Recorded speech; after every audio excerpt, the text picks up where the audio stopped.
Good evening, everyone. I am Maddie Borst, the president of the MCC Business Club, and I would like to welcome you to the Business Club Small Businesses Pivoting During Pandemic event. I would like to give a big thank you to our speakers today for taking the time to join us. We are really looking forward to learning about your business and experiences amongst the COVID-19 pandemic. I would just like to remind all of the attendees once again, if your name is different from what it appears to be on Zoom, please provide your first and last name in the Zoom chat. Members of the business club are keeping track of attendance, and this attendance sheet will serve as confirmation that you attended for extra credit or any other course related purposes. And every student's name will also be entered in tonight for a raffle for a chance to win a $15 Buffalo Wild Wings gift card. And also for every question that you ask tonight, you will get an additional entry into the raffle. First, I would like the members of the business club to introduce themselves. I'll go first. Hi, I'm Jacob Martin. I'm the current treasurer of the business club.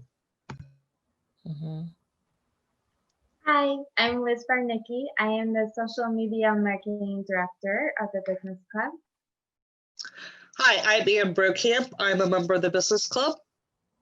I'm Sherry Ridge. I'm the department chair, instructor of business here at McHenry County College, and I am the advisor for the business club. Thank you, everyone. Now I'll hand it off to the speakers who will introduce themselves and share a little bit about themselves and their business. Oh, you want me to go first? Sure.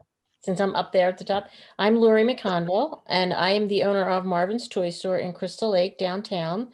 I've been in business there for 8 years, and I have 2 other locations plus an e-commerce site that I manage. One is a second physical store, and another is space that we share with the bookstore in Woodstock. Read between the lines. Do you want more background than that, or do you want to go on? Do you No, want to? that's good. Is it okay? I guess I'll jump in. I'm Arlene Lines, owner of Read Between the Lines bookstore on the Woodstock Square. This past summer, we marked our 15th year in business. It was a little bit different. We really did not do a celebration due to COVID and not knowing what was happening month to month in a way. We spent 10 years on the square in our first location up next to Starbucks.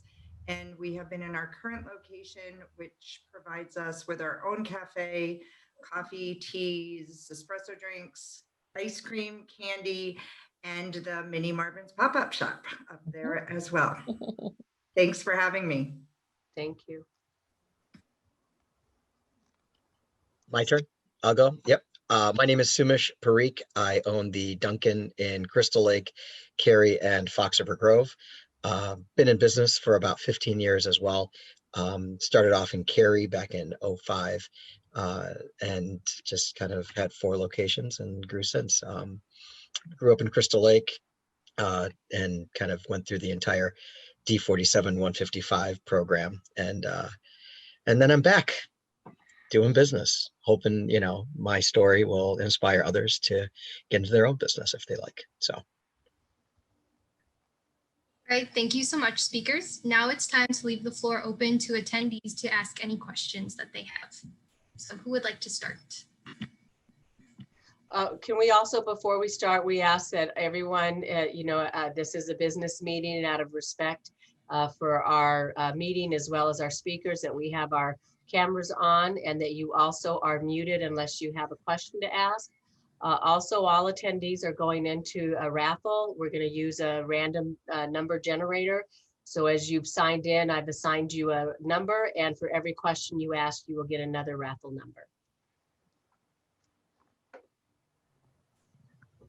I actually have a question to kind of right off the bat. I've got a big one. I know COVID-19 has impacted businesses in a negative way with new rules, regulations, all that fun stuff.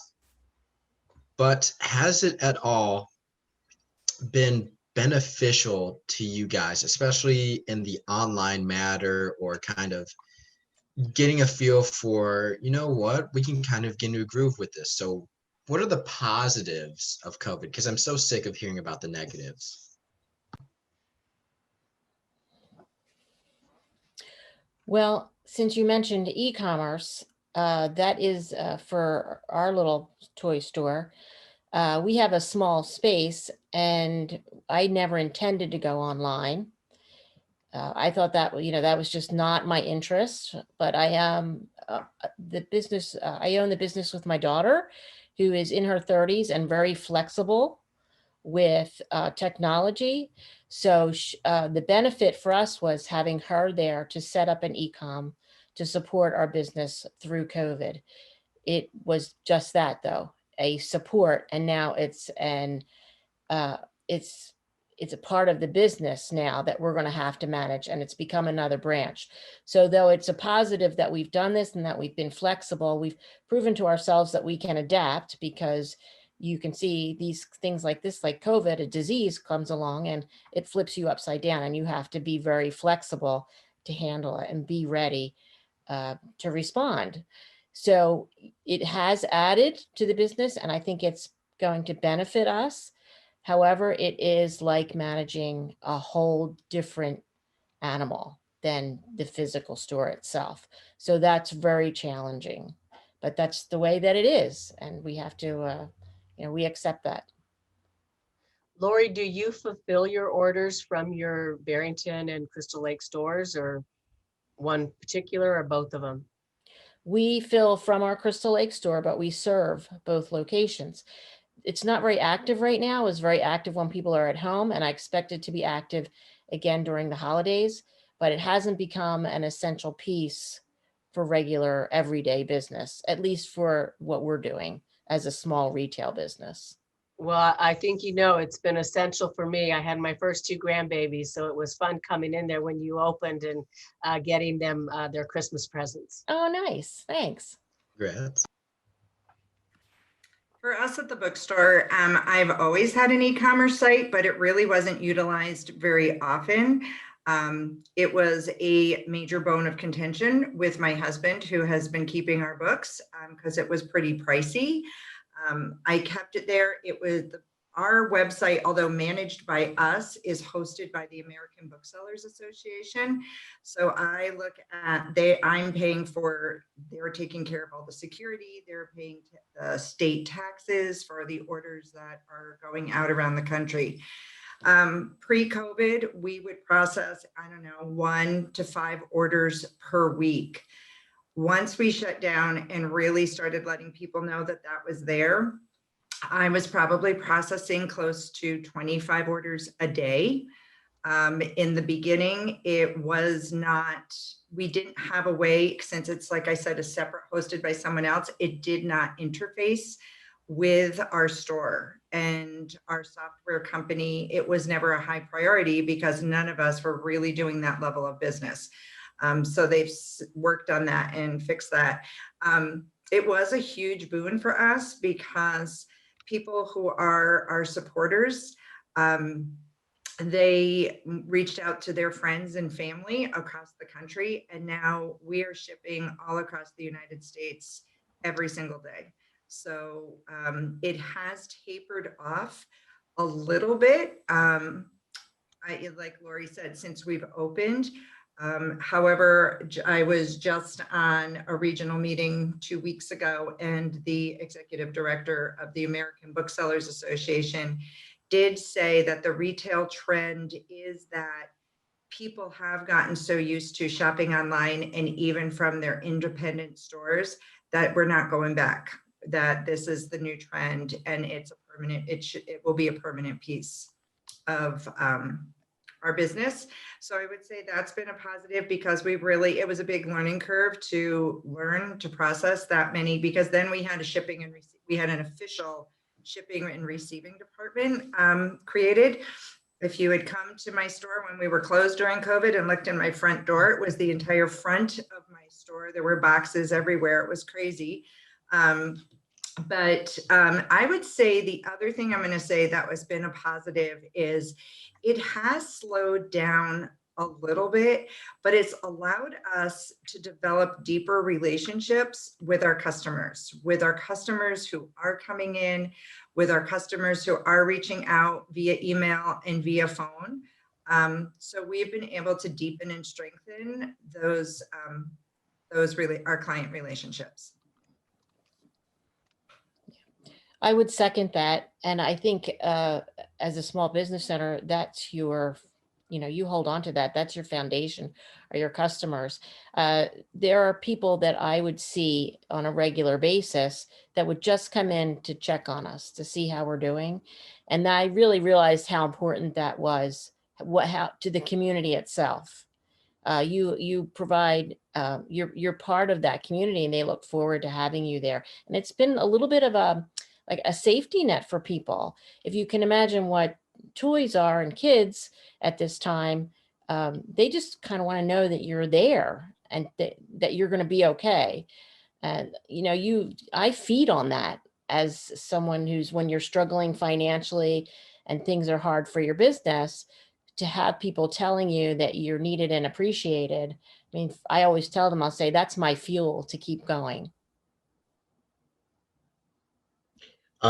So the pandemic obviously changed a lot for the restaurant industry as a whole. We were never immune to that. So while the food safety aspect was always there, I think one of the positives that came out of it was we were able to hyper focus on our drive-through business. So if you couldn't go inside the store to pick out anything that you're looking for, you obviously can come through the drive-through, and that was more or less a saving grace for us. While business was down about 64%, we still were able to maintain a level of profitability because we didn't have to have so many people, so many staff at the store. We employ about 55, 60 people between the 4 locations. And one of the best parts about this pandemic was, we were able to work with every single one of our employees who, if whatever they needed, we were still there for them. We had to reduce some of their hours, but we didn't have to furlough, we didn't have to let anybody go. And so we were able to really be efficient with not just our people, but then our drive-through, digital, and obviously we hear e-commerce and everything else.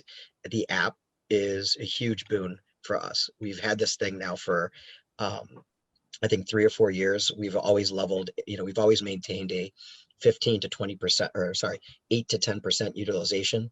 But during COVID, we shot up to about 23, 24%. And that the app and the functionalities of it is allowing us to reach a new customer base that we haven't seen before. So mobile ordering is huge. Order ahead. We use the app for free donut Wednesdays and free donut Fridays. So Jacob, if you want a free donut this Friday, download the app.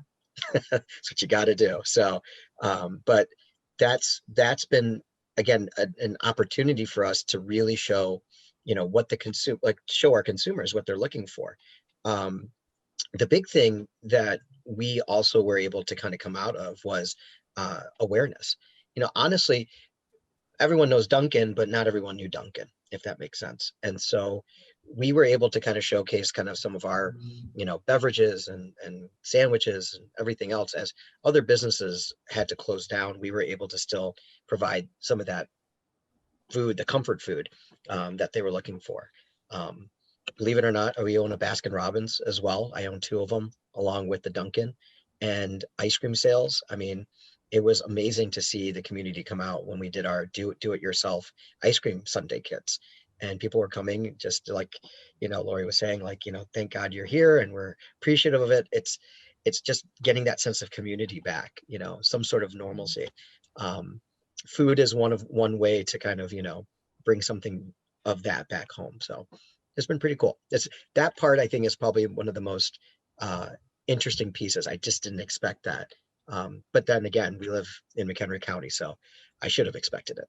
Should have seen that coming. Sumish, can I ask, I think I read somewhere where corporate Dunkin' was recently purchased. Yeah, Inspire Brands. Does that impact you? Not yet. It's funny, actually, you mentioned that. We were just on a conference call with both CEOs of Dunkin' and Inspire.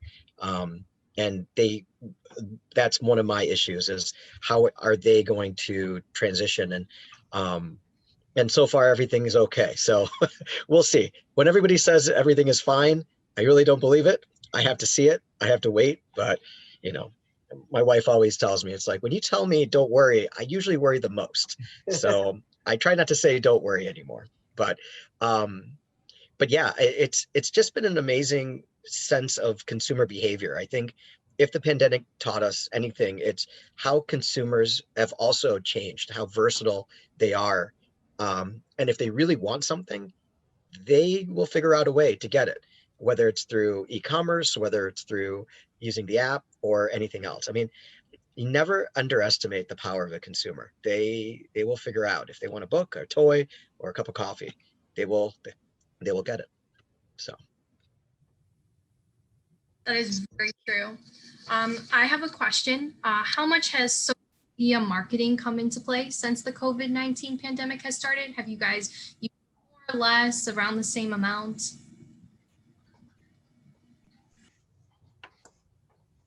Maddie, you broke up a little bit. Did you Yeah. say social media marketing? Yes. So how much has social media marketing come into play since the beginning of the pandemic until now?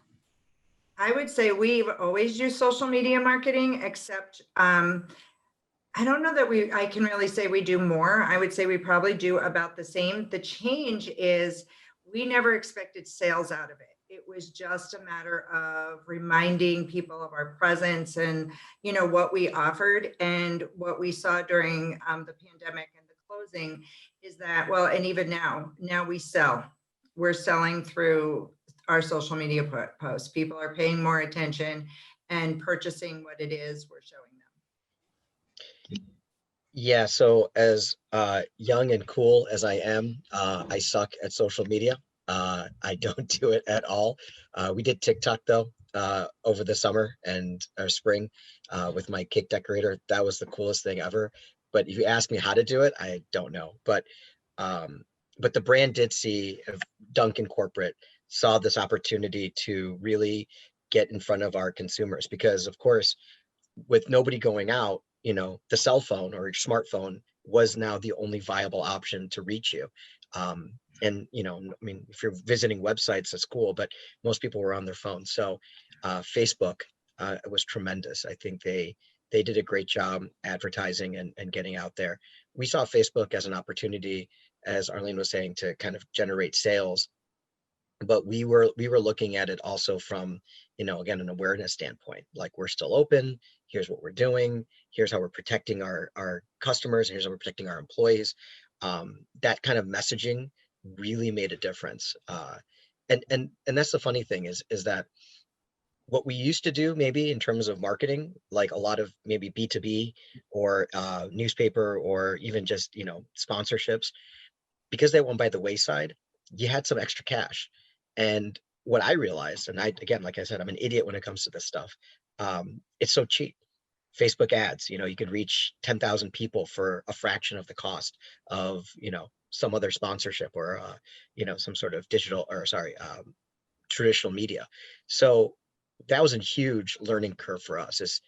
I would sit there and I'd be like, oh my God, we get how much? What do these impressions look like? What is this? And I mean, it was just unbelievable how many more people we were reaching because of that. And you do a good story or you have a great message to come across that gets forwarded and everything else and blah, blah, blah, and techno mumbo jumbo. And then you get the rest. So you asked about social media marketing. And, that's Caitlin, my daughter, that is her job. And for us, marketing is making sure that our identity is focused and we're setting ourselves apart from other businesses, that our mission is being communicated, which is different from advertising, which is telling people what we have to buy and sell. So the social media marketing became extremely important for us because where we were just before just celebrating what was happening in our store, during COVID, we were communicating with people like in real time what was happening in their lives day to day and how we were there for them and what was happening in our store to help them feel better and stay positive and keep a good outlook. And at the same time, what was coming back was helping us do the same thing. So it was almost like a dialogue between our customers and our community. And that was very different than what we were doing before, because it was really personal. And we started to do some smaller things in the store as well, where we would, do little giveaways, and then start to tell stories about what was happening, say, in school with the kids and how they were learning and the struggles they were having, and offering support to families. So it changed quite a bit, but we're going to hang on to that. We're going to hang on to that because we like that. It's just, it kind of brings everything around. And that's very important for a community when you're involved like that. It also creates a lot of pressure to keep that up and keep that going. But we know that we're going to have to change with whatever comes next. The message will change with the next event that comes.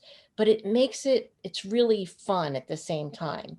When things are rough, you can lighten things up with a nice little social media marketing thing. And it doesn't take much. You don't have to be professional at it. You can be yourself. And it adds to the personality of your business. Thank you.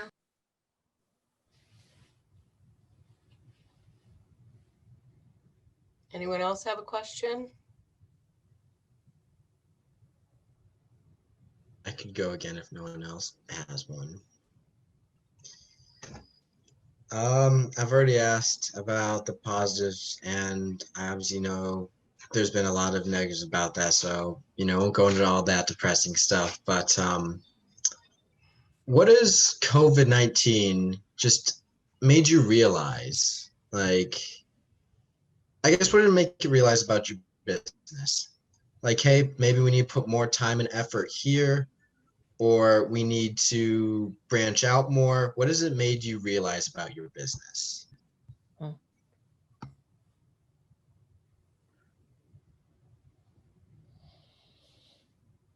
Well, I'll let you know. I mean, it's fragile, anything could happen. And if you're not willing to adapt, if you're not willing to change with the times, you become like the Ottoman Empire, And so what we look at, even as a franchise, there's plenty of stores in Chicago, for example, that are closed, they're shuttered, just because no one's going into the city to work. Their strict restrictions are much tougher than what we have out in McHenry County.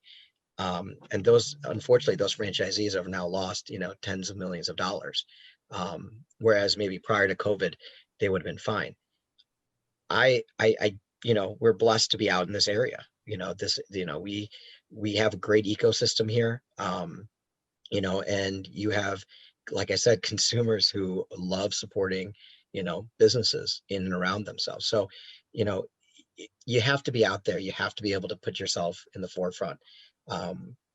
When this whole pandemic started, a lot of conversations with other business owners in the restaurant business in around Crystal Lake, McHenry, Woodstock, and we were all kind of saying the same thing. It's kind of like a sink or swim kind of mentality.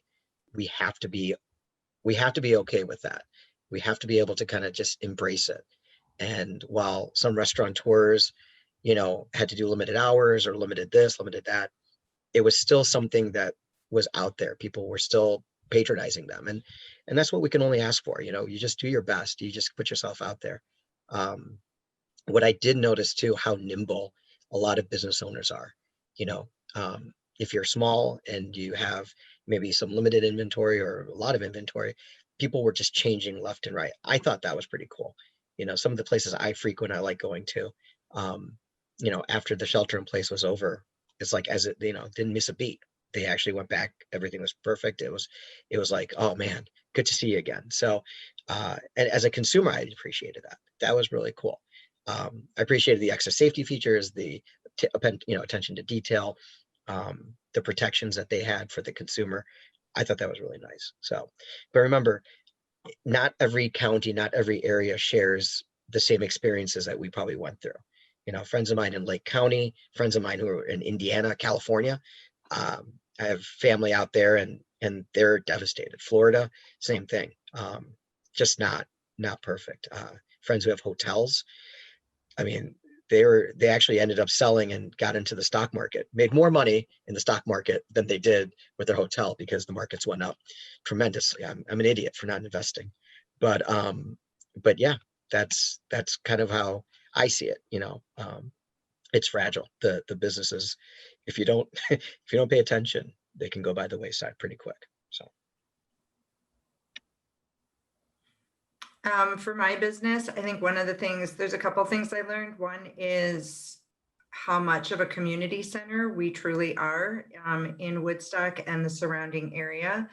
I knew that at one level, but it really showed during this, and the support we received and the feedback, how Lori talked about, people calling and emailing or whatever to make sure we were okay.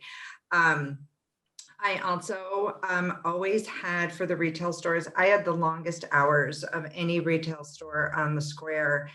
Pre-COVID, I was open Monday through Thursdays, 9 a.m. till 7 p.m. Friday, it's been so long, I can't remember. Fridays and Saturdays, 9 till 8 p.m. and Sundays, 10 till 5. We are now closed on Mondays.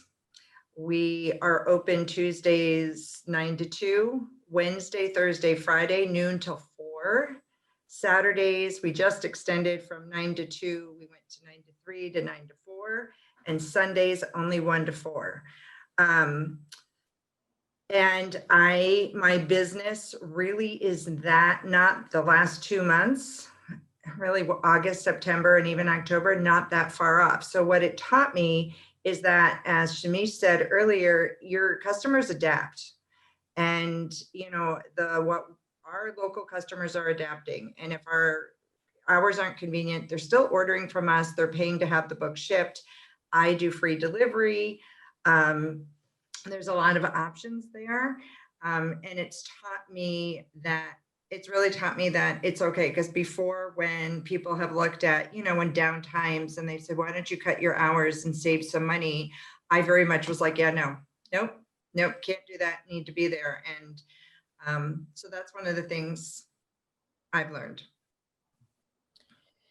So what I've learned is that I have to be good at a lot of things. And when I'm not good at something, I have to learn really fast. And the other thing is that as a small business, I have to understand the financial risk and be aware that there's risk there, not be blind to that, and be willing to accept that.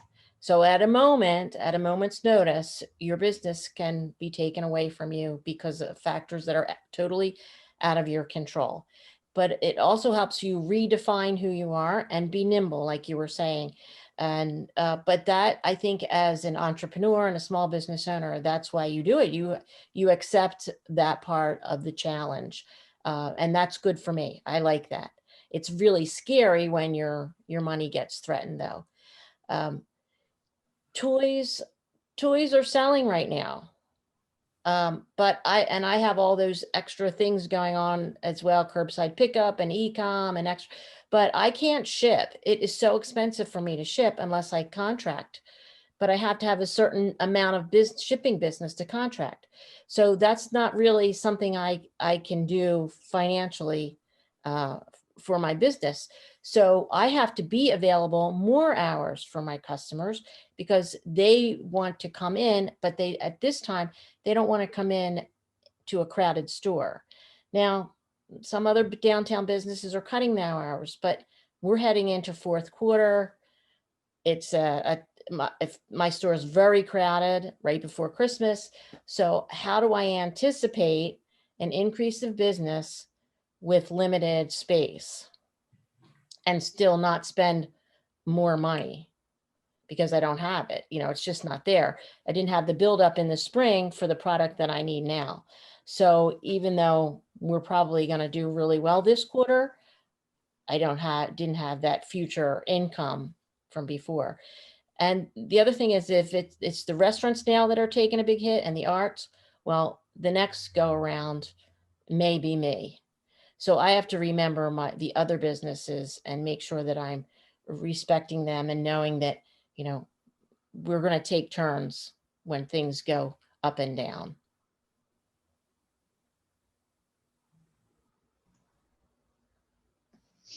Lori,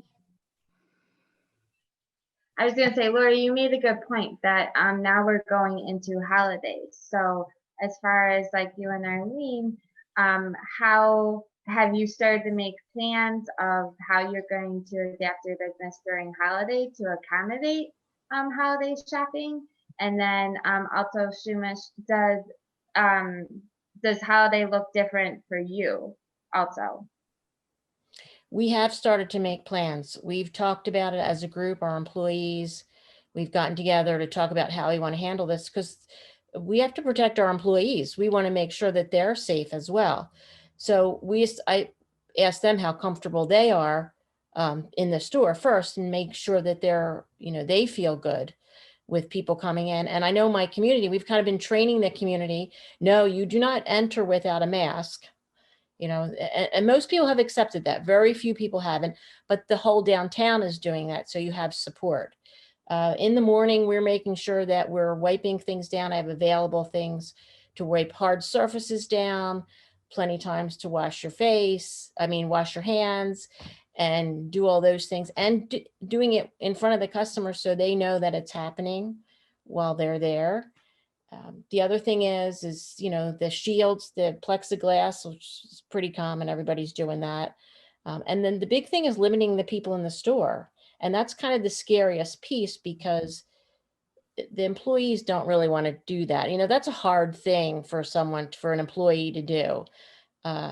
So that's kind of a responsibility that as an owner, I'm going to have to watch to make sure that there's only the correct number of people in the store.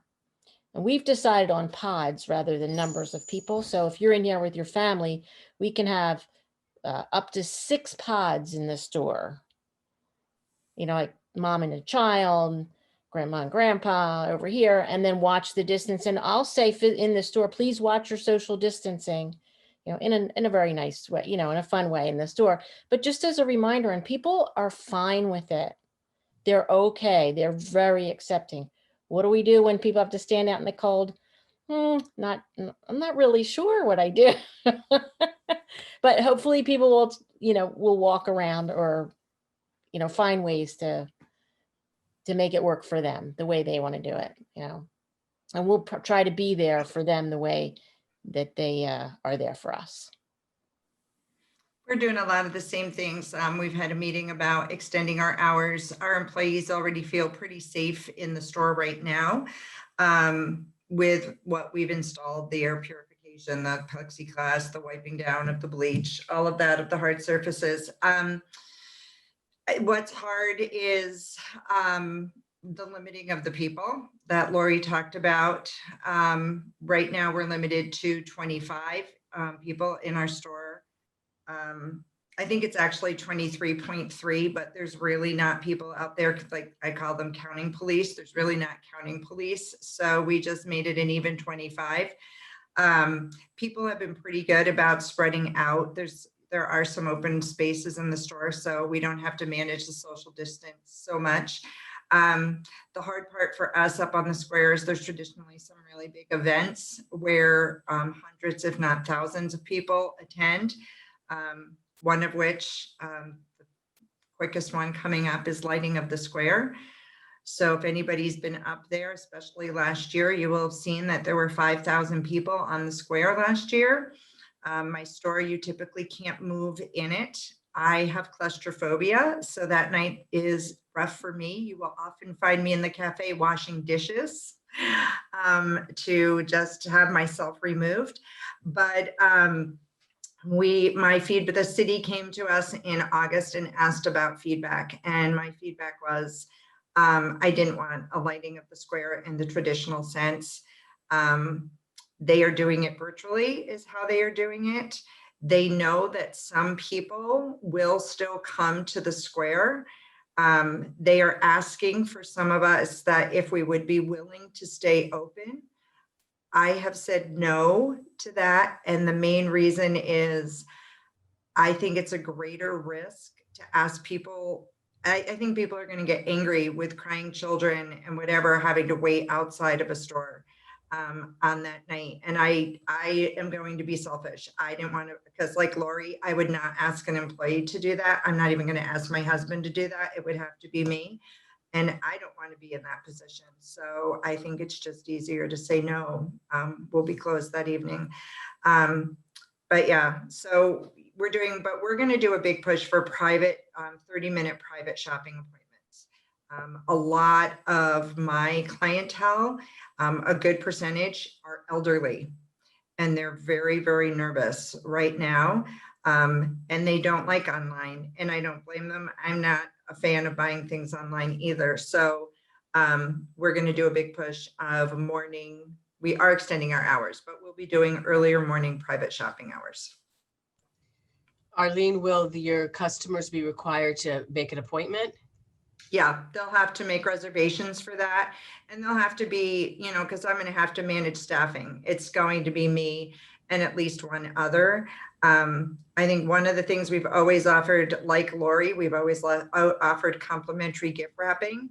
And that takes quite a bit of time at times. So that's, I don't know if you've thought too much about that, Lori. We're not giving it up, but yet that could throw a real wrench in some of our staffing and how we're able to manage that.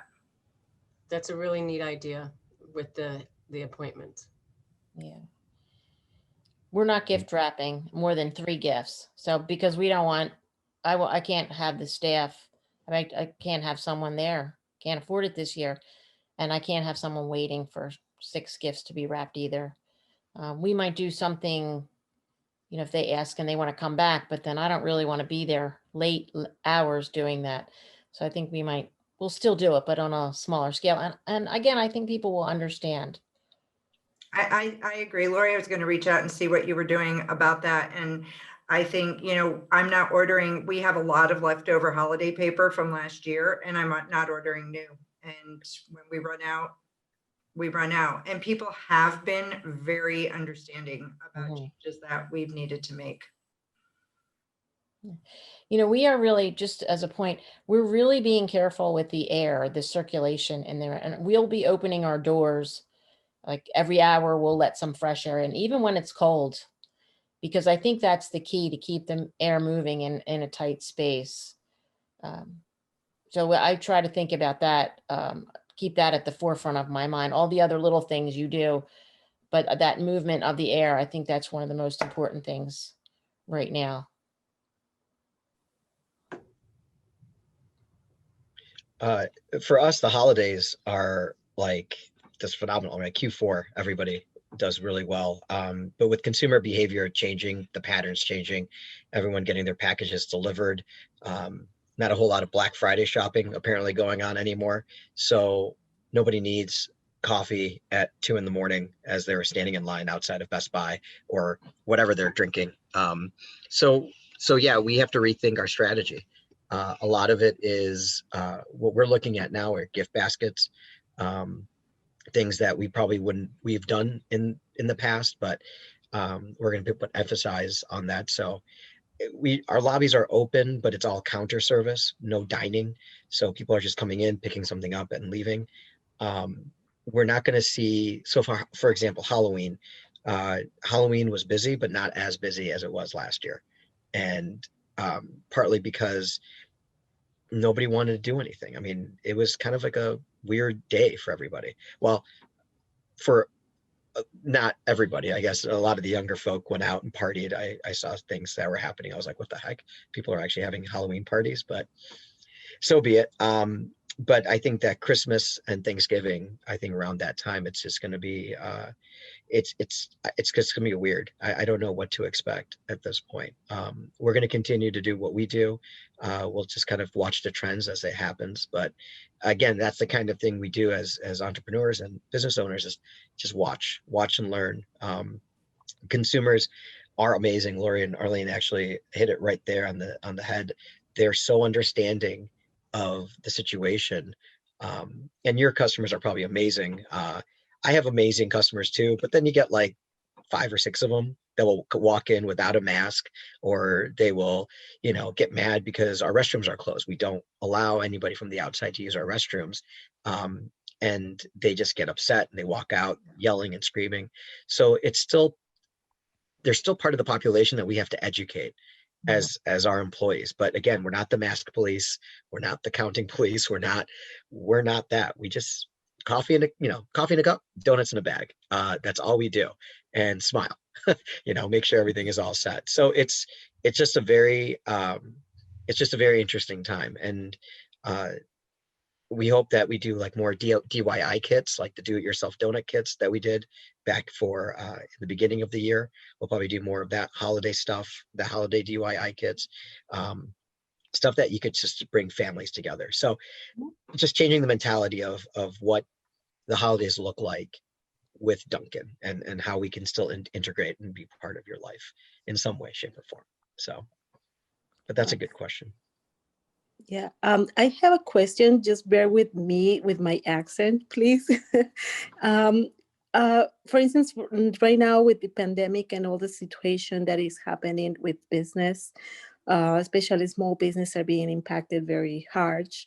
And what are some challenges you had to face to continue innovating and adjust to the new way of doing business? And with that, maintaining customer satisfaction.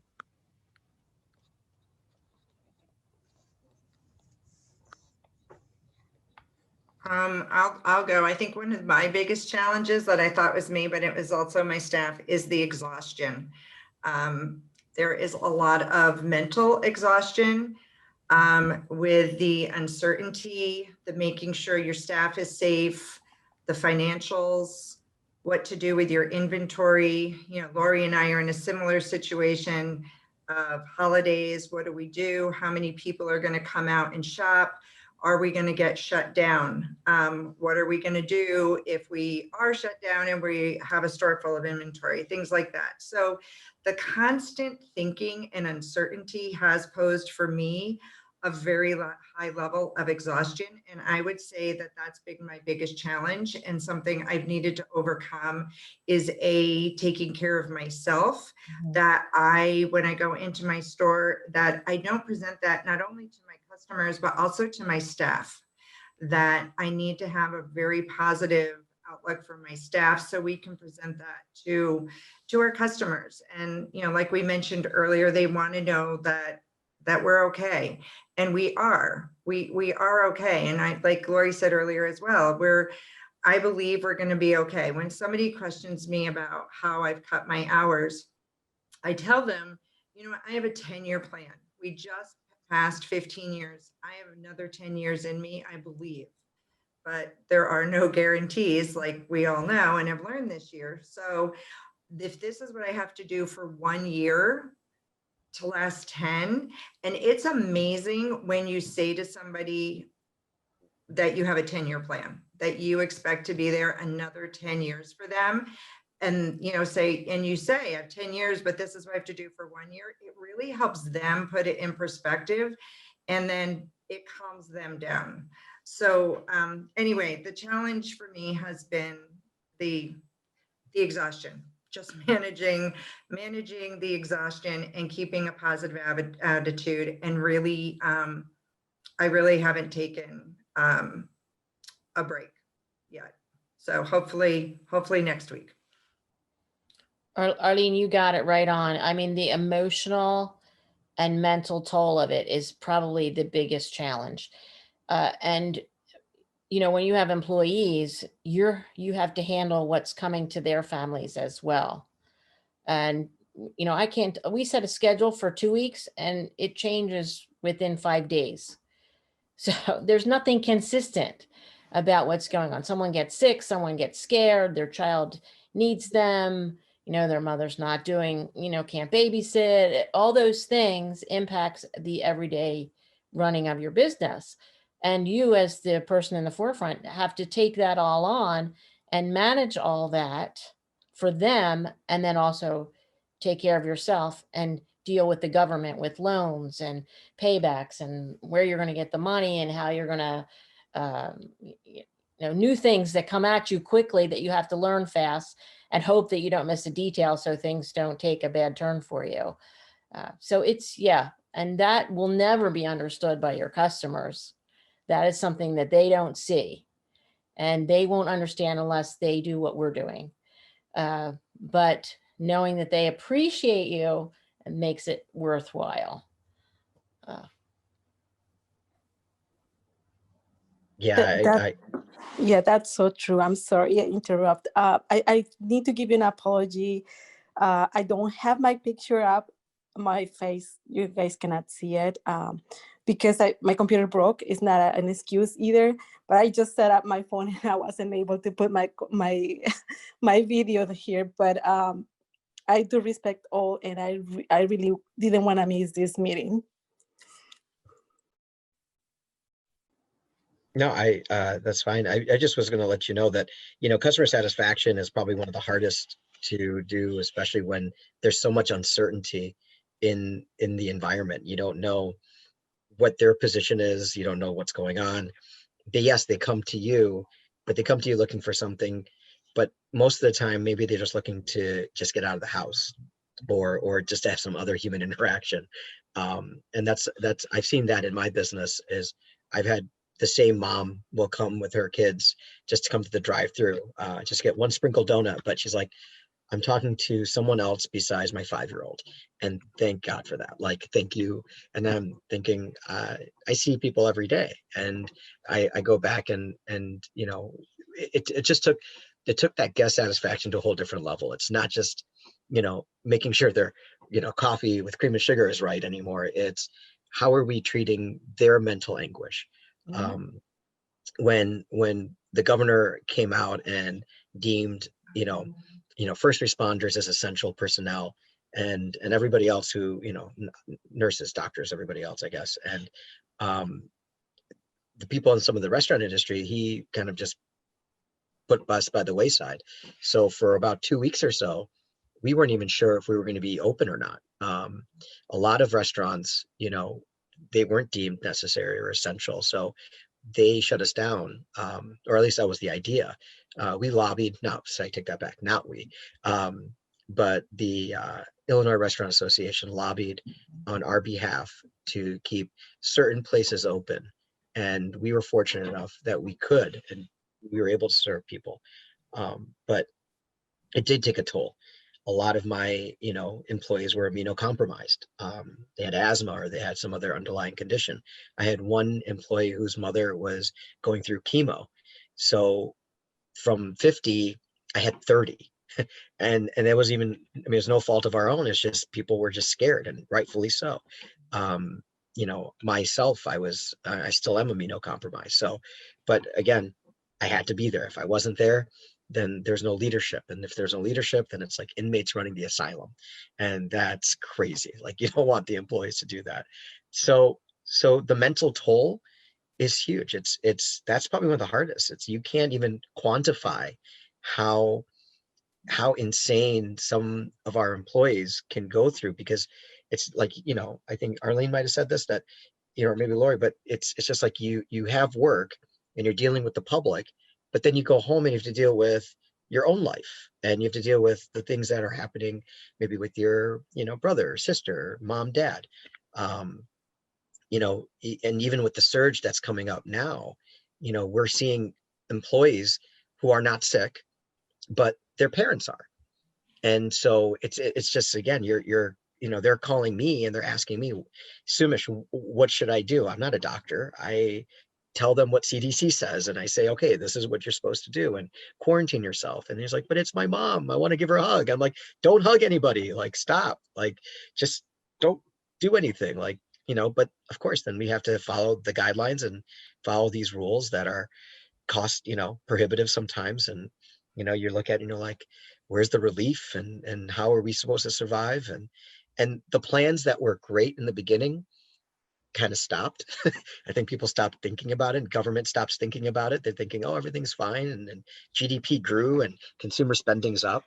But it's tough. You just have to kind of deal with it. And hopefully some people up, that have higher pay grades than all of us will get, their act together, and we'll start seeing some other relief, because you can't tell us to stop doing things but then if there's no income coming in, we can't survive. There has to be a balance somewhere. And I don't want to get this political, but it's tough. It really is tough to kind of do something when you get all these regulations. I think Lori was just like, if you miss something at the PPP, for example, one day it's amazing, like you can get it forgiven, and the other day you can't. And now I hear if you took the money and it's over a certain dollar amount, that they're going to audit you anyway. And it's just like, where is this coming from? So anyway, sorry. But yes, that's challenging. But the guest satisfaction part, that was pretty cool to see, though. Everybody coming out and actually saying, oh, you're a human. It's like another adult I get to talk to you. So that was pretty cool. I think we have time for one more question. Anne, I believe that you were trying to get a question in. Yeah. First off, you guys are amazing tonight. Thank you so much for sharing your stories and what you've been through.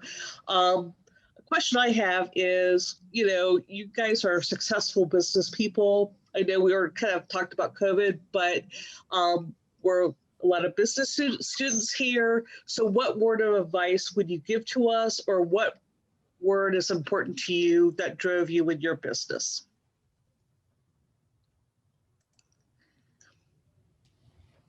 When I went to a fellow bookseller 15, almost 16 years ago over in Winnetka and used her as a mentor, the first thing she told me was to not do it.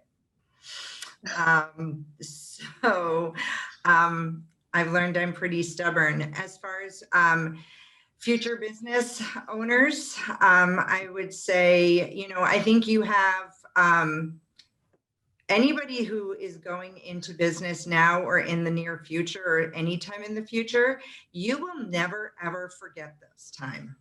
And you will always go, yeah, remember when the pandemic hit? I have to make sure that I can pivot, like I truly am up to be that resilient. My parents owned a restaurant at a very young age.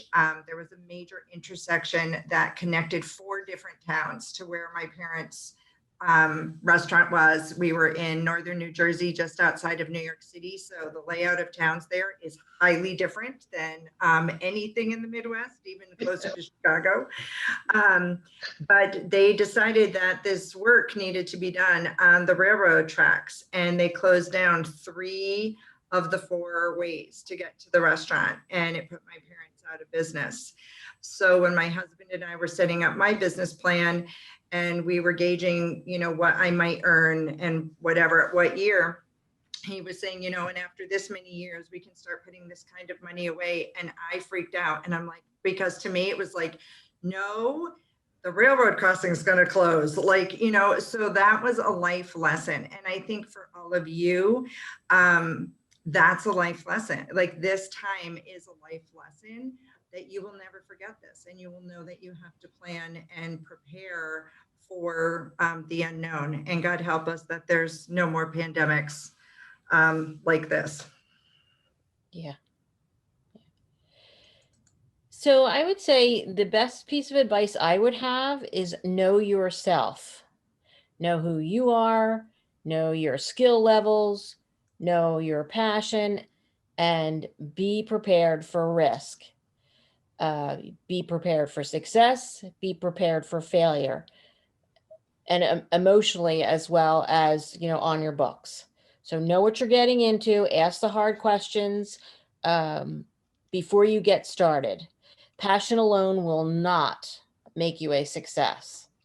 Just, you have to have a good business sense. You have to have people that you can go to and talk to that will give you honest answers and reflect back on what you're doing so that you can constantly be reevaluating.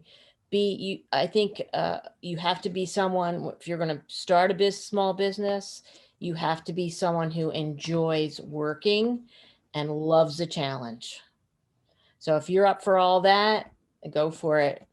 And the other piece of advice I have is get a business plan and make sure that your market supports what you are doing, because you can have the best business, but if it's in the wrong place, it's never going to go anywhere. You'll never make any money. So we talked a little bit about that, about McHenry County. You know, you still, even in McHenry County, you've got to have the right place. You have to be in the right place, in the right neighborhood with, you know, for what you were doing, for what you choose to do. So it's tough, but you know what? If you're built for it, go for it. And thanks, And- Arlene. Arlene, I met Arlene years ago, and here she is on a conversation probably 10 years ago we had in her little store. Got me going. Got me thinking. And I actually just echo everything these two women have said, because that's what it is. It's passion. It's being smart about what you're doing, know your market, know yourself, expect the unexpected. You know, the only other thing I would probably add to that is just make sure you just have fun, you know, I mean, don't get into something that you hate. That's what, you know, and I think Professor Ridge said the same thing. It's like, no one's ever going to ask you, you know, what your degree was or where you got it from, or, you know, what grade you got. Cause trust me, you don't want to know what grades I got. I'm just terrible. But the fact is if you have a good foundation and a good support structure and you understand the mechanics and the fundamentals, the base has to be strong. Once you get the base to be strong, then you're never going to move. You're going to be successful throughout the way. And success is not instant. Trust me, success it takes time. You'll have to see it gradually. So patience is a virtue when you start your own business, or in anything for that matter. I mean, but starting your own business, you don't make money from day one. At least not everybody does. So. All right, Maddie, I'll let you take it over while I do the number generator and we find out who our winning student is. All right, sounds good. Thank you to everybody who provided a question today. I'm glad we got to have these great discussions, and it was amazing hearing about your guys' firsthand experience owning a small business. While we prepare to announce the winning student of the gift card raffle, I just want to give a big thank you to Lori, Sumish, and Arlene. This year's definitely been one of uncertainty and challenge, and all of you really embody adapting and persevering through new circumstances. So we really appreciate you guys joining us tonight. I ask that all of you please email Ms. Sherry Ridge with your address so we are able to send you a thank you letter and a gift in the mail. Oh. But Sumish, we have something different from you. Thank you. Purchased it from your store so everyone could get a cup of coffee, but we got a little something different for you. I appreciate that. Thank you. So yeah, again, thank you so much for taking your time to speak with us tonight. And now I think it's time to announce the winning student for the gift card raffle. All right, the winning student's going to receive a $15 Buffalo Wild Wings gift card, and that goes to Anne. You got the random number generator, so congratulations. Yay. Thank you so much. Congratulations, Anne. Sumish, you've been a supporter of the business club and the college for some time now. We certainly appreciate it. Lori and Arlene, we are always looking in our department to add business owners to our advisory committee. And if you'd be so kind for me to send you some information, I'm happy to do that. There's 2 meetings a year and that's it. Sumish can tell you it's super, super easy, but very important. It allows us to know what kind of courses, what kind of things we need to be teaching. For example, we had a time when we had our advisory board saying, please don't teach them Google because we don't use Google Doc. We use Word. So we needed to know how to do Word. You know, please teach them how to talk to us that's not in texting language, that kind of a thing. But we certainly appreciate it. And I'm very proud of this year's business club. They have done awesome things. They continue to meet all summer long through the pandemic. To have this event, the dinner with dads that we had last week had over 45 people attending. It was on marketing, and I know that they have some ideas for some events also in the spring. So hopefully you'll be hearing from us again. Thanks everyone. I believe we got everyone checked in. Have a great rest of your week. Thanks for the invite. It's been a pleasure. And thanks, Liz, for Thank you, everybody, for your presentation. Lori, you'll see one of my favorite masks that I came in and had to get some. Do you? Oh, your smile mask. Very good. I get so many compliments on that, and I tell them where to go to get it. So Where did you get it? I love it. At her store, at Marvin's Toy Store. Yeah, Out to visit there then. That looks awesome. yeah, come on down, come and see us. Thanks, All right, well, Arlene. thanks, guys. Yours Thank you so well. much. Everyone, Have a good night. Good luck, you have a great guys. night. Hi, Carmen. Bye. You. Thank you. I finally was able to set my camera. Bye now. Okay, bye. Take care.